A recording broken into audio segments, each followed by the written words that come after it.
একজনের জন্যে আমাদের কাজ, একজনের কাছে আমাদেরকে জবাবদিহি করতে হবে।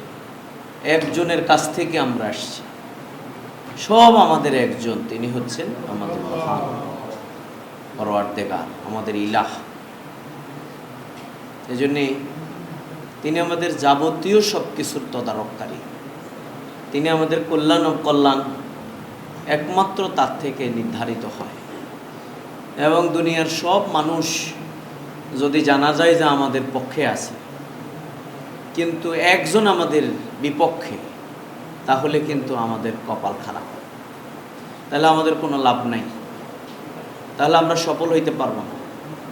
আর যদি জানা যায় যে সব মানুষ আমাদের বিপক্ষে, কিন্তু একজন আপনার পক্ষে আছে, তাহলে আপনি সফল, তিনি হলেন আল্লাহ।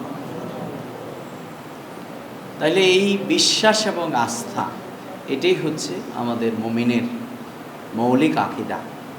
আমাদের আস্থা এবং বিশ্বাস, এটা যার শক্তিশালী থাকবে, তিনি তার জন্যে দ্বিতীয় যে কাজ, তিনি যে কাজ আমাদেরকে দিয়েছে, সেটি হচ্ছে আমরা আমার গোলামি করব আর আমার একত্ববাদকে দুনিয়ার সব কিছুর উপরে প্রতিষ্ঠিত করব।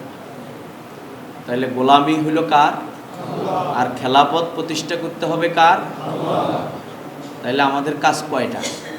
জোরে বলেন কয়টা? তাইলে আমাদের গোলামি হবে কার?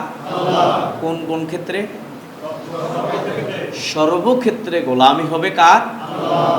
আর কারো কোনো গোলামি নেই।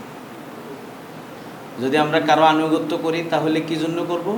তিনি আল্লাহর আনুগত্য করেন, এই জন্য আমরা তার আনুগত্য করব, নাকি বলেন? আমরা যদি কারো কথা শুনি, তাহলে কি জন্য শুনি? তিনি আল্লাহ এবং তার রাসূলের কথা বলেন, এই জন্য আমরা তার কথা শুনি। সুবহানাল্লাহ।